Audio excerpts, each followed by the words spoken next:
Hey guys, welcome back to Dee Dee's Mediterranean Kitchen.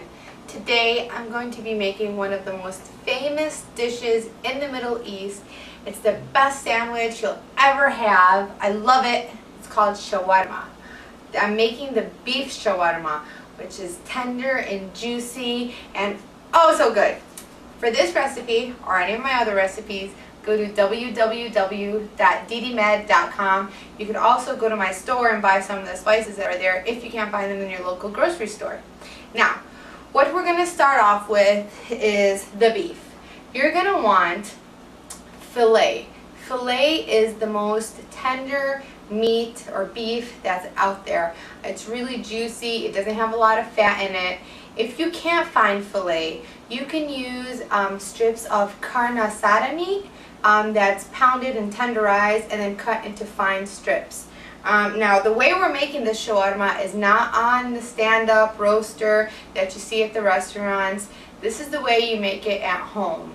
If you have a roaster, then someday I'll show you how to make the recipe for the stand-up roaster. But this is how you make it at home. It's easy, it's not that complicated, you just mix everything together. Now, you want to ask your butcher if you don't like playing with the beef and you don't like cutting it up, you want to ask your butcher to cut it into fine strips, just like that. You want them about a ½ inch wide and maybe an 1/8 of an inch or a 1/4 inch thick. The filet is very tender. You're going to want to marinate the meat. After you add all the spices and the seasonings, you want to marinate it for about 4 hours before you cook it. That way all of the flavors develop. Now, I have about 2 pounds of the finely sliced filet. Make sure that the butcher cleans it from all of the tendons and any other tough tissue that's on there. What you're going to want to add is 1 cup of finely sliced onions. And then a ½ cup of finely sliced green pepper. Now I know you're thinking, oh my god, that's not in the shawarma that I eat. This is all going to pretty much disintegrate in the oven while it's cooking. Also when you marinate it, the vegetable kind of becomes very limp, and when you cook it, it kind of disappears. If you don't like the green pepper, you don't have to add it, just add the onions.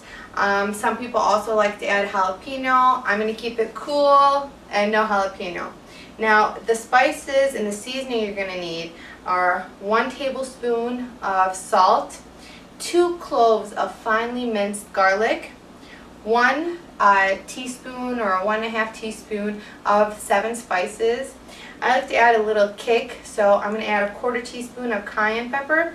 You want 2 to 3 bay leaves and 1 to 2 cinnamon sticks broken in half, and 3 to 4 cardamom seeds. If you can't find the cardamom seeds, it's okay to use about ½ teaspoon of the cardamom instead.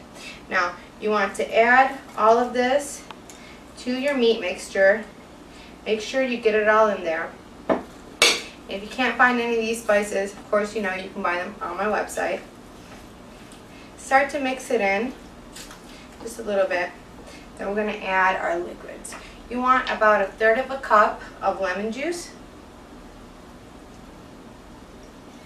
And you want about 1/3 of a cup of good olive oil.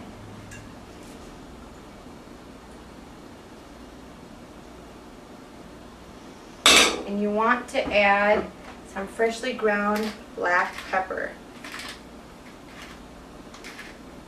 Now after we let this marinate for about 4 hours, we're going to place it in the oven, and I'm going to show you also how to make it into a sandwich. So mix it up really well.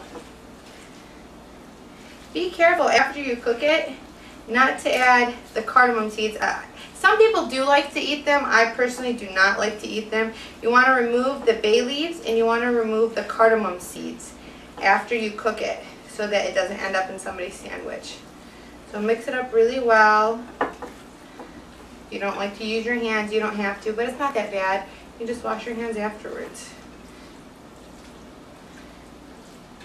Cover it with some saran wrap and let it marinate in the refrigerator